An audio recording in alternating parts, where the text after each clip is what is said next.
Noong tinawagan ko ang aking anak sa video call para kumustahin ang mga plano sa kanyang kasal, tinignan ako ng aking manugang na si Rina nang may mapang-uyam ng ngiti at sinabing, kinasal na kami kahapon. Inimbita lang namin yung mga taong talagang importante.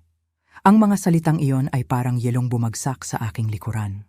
Pero bago tayo magpatuloy, maligayang pagdating sa mga lolo, lola, tito at tita sa channel na Kwentong Lola Vault. Siguraduhing nakasubscribe kayo sa channel at i-comment kung saang lugar kayo nanonood ngayon. Gustong-gusto naming malaman kung saan nakakarating ang ating mga kwento. Ako si Lola Sonia, 68 taong gulang, at natuklasan ko sa pinakamasakit na paraan na kapag ang pag-ibig at pera ay nagsama sa maling paraan, kaya nitong lasunin kahit ang pinakamalalim na ugnayan ng pamilya.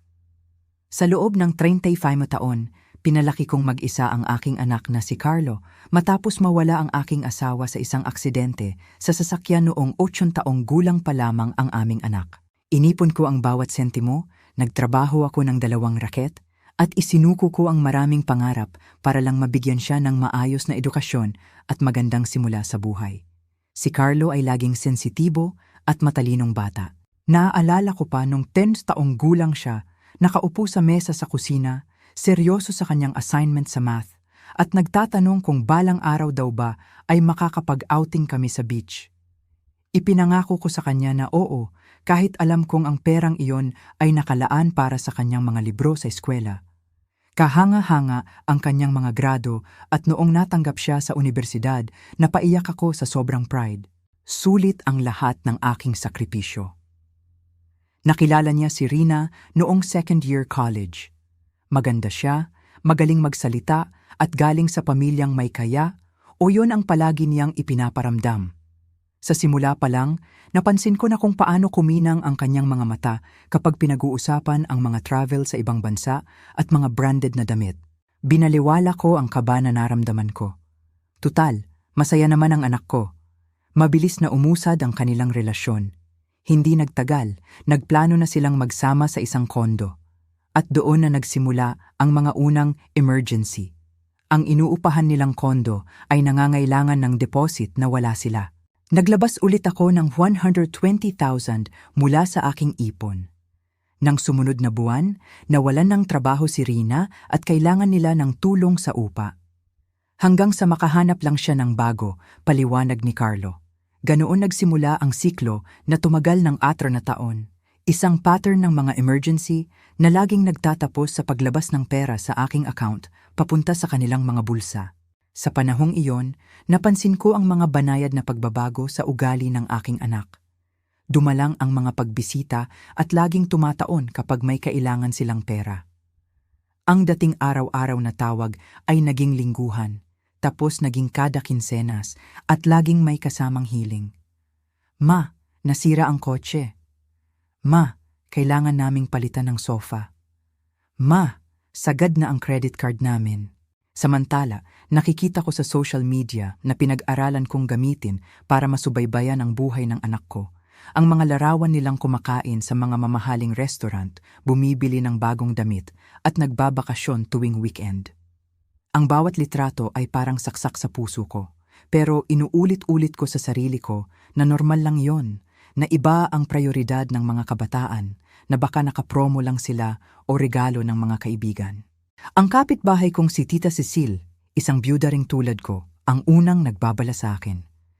Sonia, hindi ba parang kakaiba na sumusulpot lang ang anak mo kapag kailangan ng pera?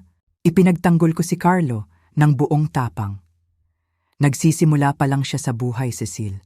Normal lang na mangailangan ng tulong sa umpisa. Umiling lang siya at iniba ang usapan, pero naitanim na ang buto ng pagdududa. Unti-unti, umikot ang buhay ko sa mga pangangailangan nila. Kinakancel ko ang mga check-up ko sa doktor para maipadala ang pera sa kanila para sa mga hindi maipaliwanag na emergency. Itinigil ko ang pagbili ng gamot ko sa arthritis para mabayaran ang hulugan sa bagong kotseng binili nila. Nagsimula akong magtipid sa pagkain, kahit sa pandesal tinitipid ko para lang mabalanse nila ang kanilang budget matapos ang isang buwan ng magastos na pamumuhay. At ginawa ko ang lahat ng ito nang may ngiti sa labi, kumbinsidong tungkulin ko ito bilang ina. Kapag hindi ako makatulog sa gabi dahil sa sakit ng aking mga kasukasuan, dahil sa pagtigil sa gamot, inaaliw ko ang sarili ko sa pag-iisip sa ngiti ng aking anak, ini-imagine ang maginhawang buhay na tinutulungan kong ipatayo para sa kanya. Ang bahay ko, na dati maayos at alaga, ay nagsimula ng magpakita ng senyales ng pagkaluma. Ang kisame sa kusina ay tumutulo na wala akong pampagawa. 2 burner na lang ang gumagana sa kalan. Ilang buwan nang sira ang washing machine at naglalaba ako gamit ang kamay, kahit na ang bawat pagkilos ay masakit dahil sa arthritis. Noong nakaraang summer, tumawag si Carlo para sabihing engaged na sila ni Rina. Napuno ng saya ang puso ko at sandaling nakalimutan ang lahat ng hirap. Ikakasal na ang anak ko. Agad akong nagplano kung paano ako makakatulong. Baka ibenta ko ang ilang alahas na pamana ng nanay ko. Baka gumawa ako ng kakanin para sa reception para makatipid sa catering. Tumawag si Rina kinabukasan. Tita Sonia, iniisip namin na intimate lang, baka sa isang garden sa Tagaytay. Nakahanap ako ng perpektong gown, pero medyo lampas sa budget namin. Bago pa siya matapos, alam ko na kung saan patungo ang usapan. Magkano, iha? Tanong ko, habang mabilis na nagko-compute sa isip ko kung magkano na lang ang matitira sa ipon ko. 250,000, kaswal niyang sagot. Parang presyo lang ng kape ang pinag-uusapan. Napalunok ako. Higit pa ito sa 2 buwang pensyon ko, pero kasal ito ng kaisa-isa kong anak. Titingnan ko kung anong magagawa ko, sagot ko. Alam kong gagawin ko ang lahat para makita siyang masaya sa espesyal na araw na iyon. Ang mga sumunod na buwan ay naubos sa paghahanda para sa kasal. Bawat tawag ay may dalang bagong gastos, bagong pabor. Ang wedding gown, ang sing-sing, ang catering, ang bulaklak, lahat ay nangangailangan ng aking pinansyal na kontribusyon. Samantala, naibenta ko na ang kotse ko, ilang alahas ng pamilya, at nag-iisip na akong mag-loan sa bangko, kahit alam kong mababaon ako sa interes ng ilang taon gamit ang aking pensyon. Bumili ako ng isang maputlang pink na bestida para isuot sa araw ng kasal.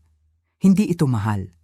Nabili ko ito sa sale sa mall, pero elegante at disente, bagay sa ina ng nobyo. Gumastos ako ng kaunti para sa sapatos, isang maliit na luho matapos magtipid sa almusal ng ilang linggo.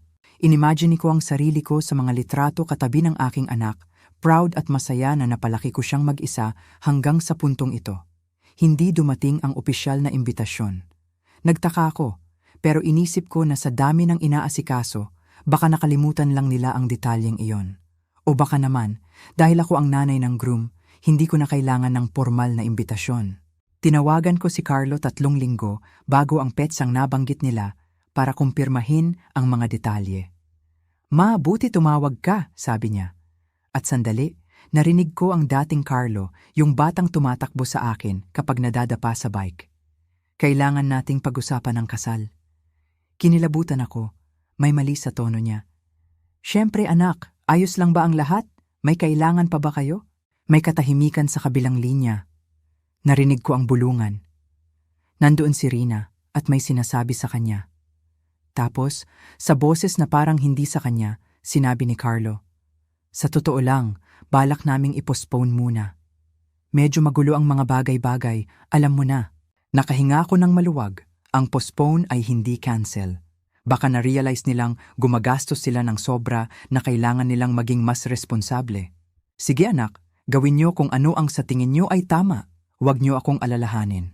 3 araw ang lumipas habang nag-scroll ako sa Facebook bago matulog, isang ugali para maramdaman kong malapit ako sa anak ko, may nakita akong nagpayelo ng dugo ko. Isang litrato ni na Carlo at Rina, nagniningning, nakasuot ng pangkasal, pinalilibutan ng mga nakangiting bisita. Ang caption ay, "The best day of our lives." Salamat sa lahat ng ginawang espesyal ang araw na ito. Ang litrato ay naipost ng araw ding iyon. Hindi nila pinopospone ang kasal, sadyang hindi lang nila ako inimbita. Hindi ako natulog ng gabing iyon, hawak ang telepono, hindi makuhang i-dial ang numero ng anak ko. Ano ang sasabihin ko? Paano ko tatanungin kung bakit hindi ako inimbita sa kasal na ako ang gumastos? Paano ko questionin ng isang ina ang kanyang anak sa ganitong pagtatakwil nang hindi nagmumukhang sumbatera o desperada? Kinabukasan, wala pa ring sagot kaya nagpasya akong pumunta sa apartment nila. Baka may paliwanag, baka nawala ang imbitasyon. Baka may second event na plano, isang reception para sa pamilya. Nag-doorbell ako at naghintay, ang puso ko ay kumakatok ng pagkalakas-lakas na parang maririnig nila sa kabila ng pinto. Si Rina ang nagbukas, suot ang silk na robe na binili ko para sa kanya noong Pasko. Ang mukha niya ay nagpakita ng gulat at iba pa, inis. Tita Sonia, napadalaw ka. Wala si Carlo. Umalis para asikasuhin ang ilang bagay sa trabaho. Nakita ko ang mga pictures ng kasal. Sabi ko, mas matatag ang boses ko kaysa sa inaasahan ko. Nang kahapon. Binuksan ni Rina ang pinto ng bahagya, pero hindi sapat para papasukin ako. Ang ngiti niya ay hindi umaabot sa mata. Ah, yun ba? Sobrang intimate lang kasi, alam mo na. Nagdesisyon kaming gumawa ng maliit na salusalo para lang sa mga taong talagang close sa amin. Ang mga salitang iyon ay parang sampal sa akin. Mga taong talagang close. Matapos ang 4 na taong pagsuporta sa kanila. Matapos ubusin ang ipon ko para sa gown niya, singsing at handaan, hindi ako itinuring na talagang close. Naintindihan ko, sabi ko, kahit wala akong naintindihan. At kailan niyo eksaktong napagdesisyunan ng intimate wedding na, yan? Tumingin siya sa kanyang relo, isa pang regalo ko, nang may halatang pagkainip. Last-minute decision lang, minadali. Ayaw na naming makaabala ng iba sa preparations. Alam mo naman kung paano yon. Sa sandaling iyon, lumitaw si Carlo sa hallway sa likuran niya. Nagtama ang aming mga mata at sa unang pagkakataon sa buhay ko, nakita ko ang anak ko na umiwas ng tingin, hindi makatingin sa akin. Hindi guilt ang nakita ko, kundi hiya. Hindi dahil sa hindi ako inimbita, kundi dahil nahuli siya. Ma, sabi niya habang papalapit sa pinto, hindi ka namin inaasahan ngayon. Halata nga, sagot ko. Gaya ng hindi ko inaasahang makakita ng pictures ng kasal nyo sa Facebook nang hindi ako inimbita. Namayani ang nakakabinging katahimikan. Tumingin si Rina kay Carlo na parang hinihintay na ito ang lumutas sa sitwasyon. Tumikhim siya ng kinakabahan. Sobrang simple lang kasi ma. Mga ninong, ninang at close friends lang. Yung parents ni Rina nasa abroad at hindi rin nakapunta. Nalaman ko kinalaunan na kasinungalingan iyon. Ang mga magulang niya ay nasa mga litrato, nakangiti, proud. Eksaktong kung paano dapat ako nandoon. Naintindihan ko, inulit ko, kahit na ang bawat salita nila ay lalong nagpapalalim ng sakit at kalituhan ko. Sige, pumunta lang ako para batiin kayo. Congratulations sa kasal. Tumalikod ako para umalis, pero bago ako makahakbang ng dalawa, tinawag ako ni Rina. Paglingon ko, iba na ang ngiti sa mukha niya, hindi na depensibo, kundi kalkulado. Tutal, nandito ka na rin lang, Tita Sonia. May gusto sana kaming pag-usapan. Medyo gipit kami sa upa ngayong buwan.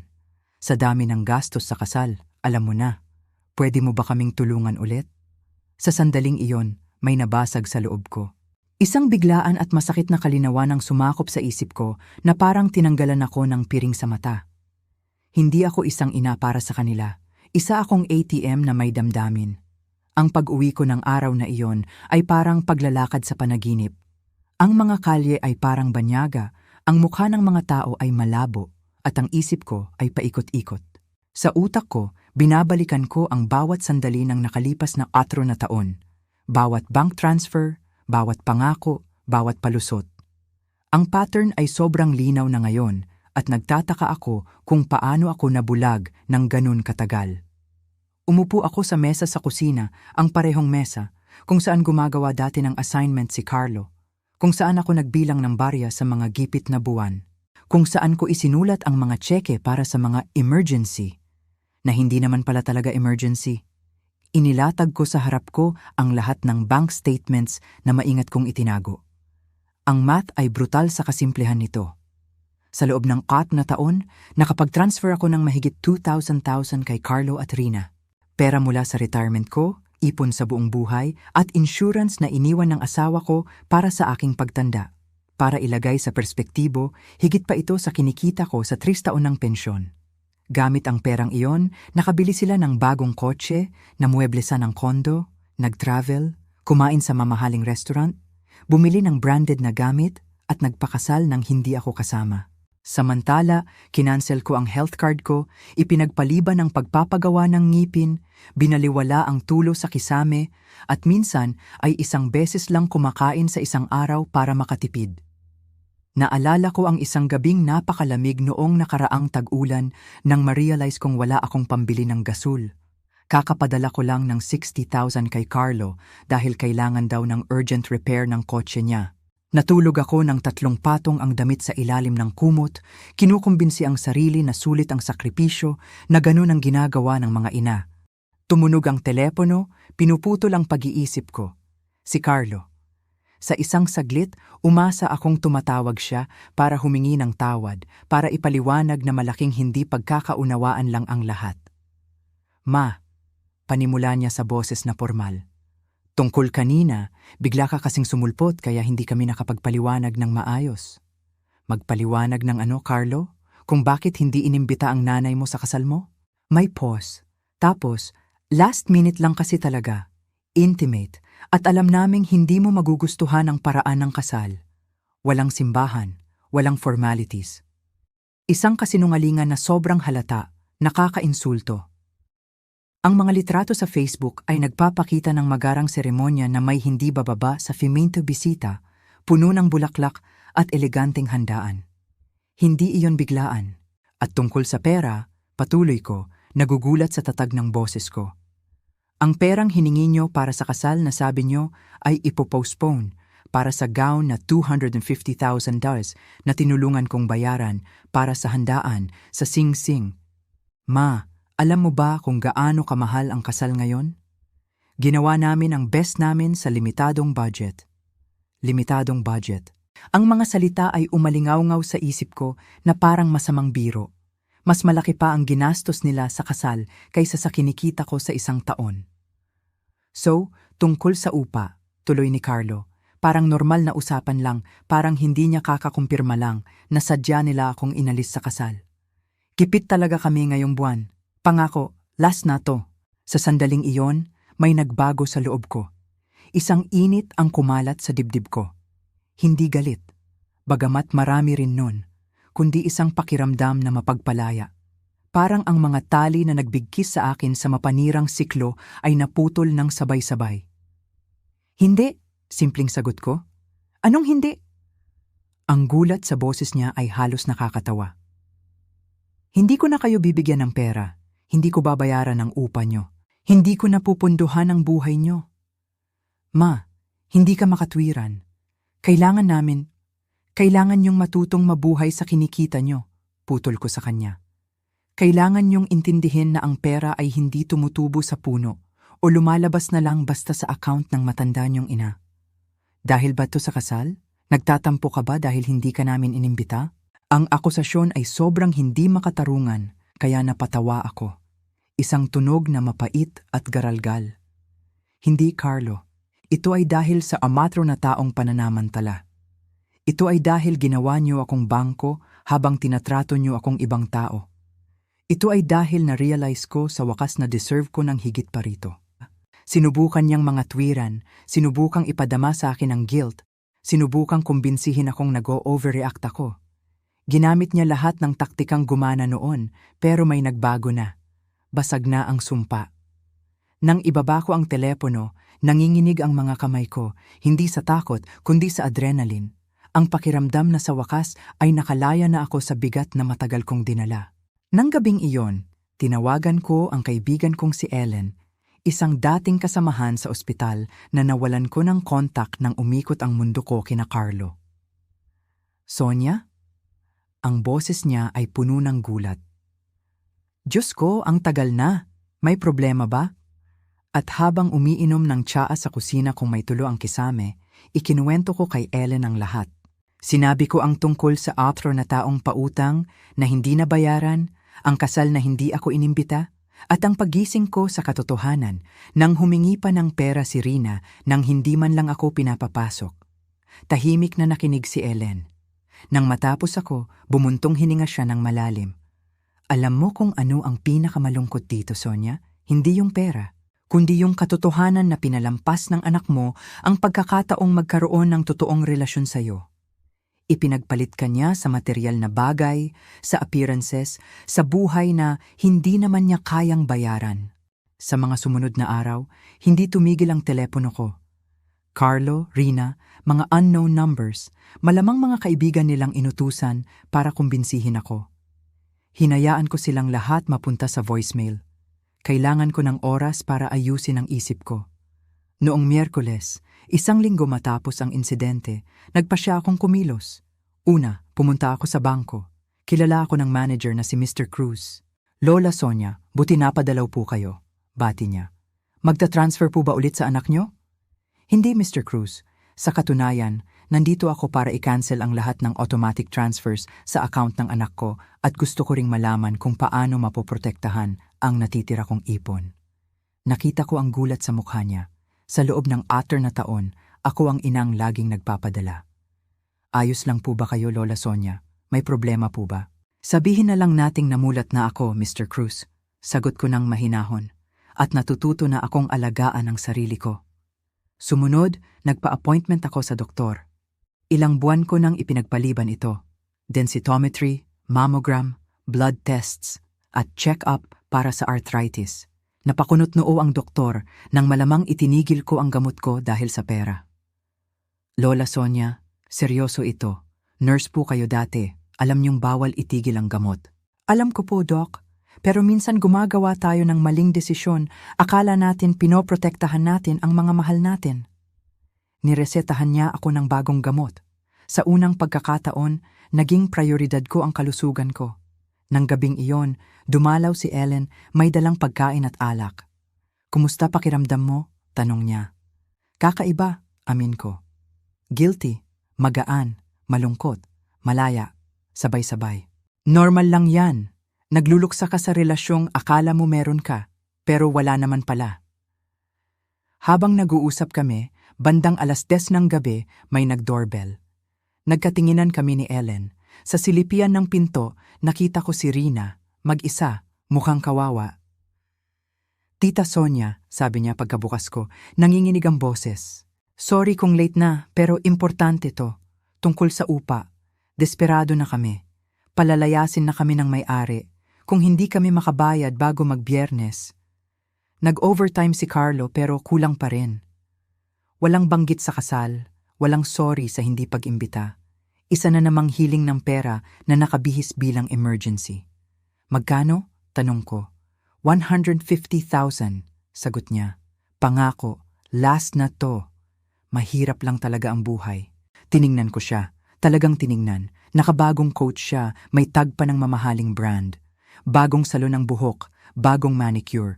Walang senyales ng hirap. Rina, mahinahon kong sabi. Naalala mo yung sinabi mo noong nalaman ko ang tungkol sa kasal? Mukha siyang nalito. Hindi ko alam ang sinasabi mo. Sabi mo ang kasal ay para lang sa mga taong espesyal. Naalala mo? Namutla siya. Tita Sonia, hindi naman ganun yon. Na-misinterpret mo lang. Hindi, naintindihan ko ng malinaw, putol ko.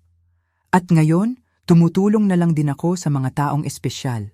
At mukhang, kung paanong hindi ako sapat na espesyal para sa kasal nyo, hindi rin kayo sapat na espesyal para sa pera ko. Nagbago ang mukha niya. Nawala ang awa, napalitan ng galit. Hindi mo pwedeng gawin to. Pamilya mo kami. Pamilya, ulit ko. Ang pamilya, hindi nang gagamit, Rina. Ang pamilya, hindi nang mamanipula. Ang pamilya hindi nag-e-exclude. Ang ginawa nyo ay hindi gawain ng pamilya, kundi gawain ng mga linta. Ang mukha ni Rina nang isara ko ang pinto ay hindi kalungkutan, kundi purong inis. Parang inalisan ko siya ng karapatan sa pera ko. Grabe, sabi ni Ellen. Ni hindi man lang nagsorry tungkol sa kasal. Sa isip niya, wala siyang dapat ihingi ng tawad, sagot ko. Sa mga sumunod na araw, lalong naging agresibo ang mga tawag ni Carlo. Ma, hindi mo kami pwedeng basta tiisin, sabi sa voicemail. May mga bills kami. Ganito ba ang klase ng ina sa sarili niyang anak? Ang huling mensahe ay parang suntok sa sikmura. Pero napaisip ako, anong klaseng anak ang gumagawa ng ginawa mo sa akin? Noong Sabado, 2 linggo matapos kong putulin ang sustento, may dumating. Nakita ko sa pinto sina Carlo, Rina, at isang matandang lalaking naka-Amerikana. Binuksan ko ang pinto ng bahagya, nakakabit ang kadena. "Ano to, Carlo?" "Ma," formal niyang sabi. "Ito po si Dr. Reyes, psychiatrist siya. Nandito siya para kausapin ka tungkol sa kondisyon mo." "Kondisyon ko?" Ulit ko, naguguluhan. "Lola Sonia," sabi ng lalaki na may ngiting pilit. "Nag-aalala ang anak nyo sa mga pagbabago sa ugali nyo. Impulsive behavior, paranoia, isolation, mga senyales na kailangan ng atensyon. Naintindihan ko na ang plano. Gusto nila akong ideklarang mentally incompetent para makuha ang kontrol sa pera ko." "Dr. Reyes," matatag kong sabi, "retired nurse ako. 30 years sa geriatrics ward. Alam ko ang signs ng cognitive decline at wala ako nun. Ang meron ako ay ang matagal nang naantalang self-preservation." Natigilan ang doktor. "Lola Sonia, common ang denial. Pwede tayong mag-usap sa loob." "Hindi na kailangan. Kung talagang nag-aalala kayo, magpa-schedule kayo sa klinika nyo. Hindi yung bigla ang dalaw kasama ang mga taong may interes sa pera ko." Sumingit si Rina. "Tita Sonia, wala kaming oras para dito. Hindi ka okay. Itinakwil mo ang pamilya mo dahil lang sa kasal." "Hindi iyon dahil lang sa kasal, Rina," sagot ko. "Sinasadya niyo akong hindi inimbita sa kasal na binayaran ko. Tapos humingi kayo ng pera na parang walang nangyari. Fact yon, hindi paranoia." "Ma, iniiba mo ang kwento," protesta ni Carlo, pero mahina na ang boses. "Dr. Reyes," baling ko sa doktor. "Sa loob ng 4 na taon, nagbigay ako ng mahigit P2M sa kanila. May resibo ako.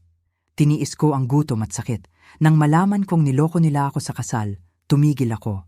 Hindi yun erratic behavior, autoconservation yon." Nagulat ang doktor.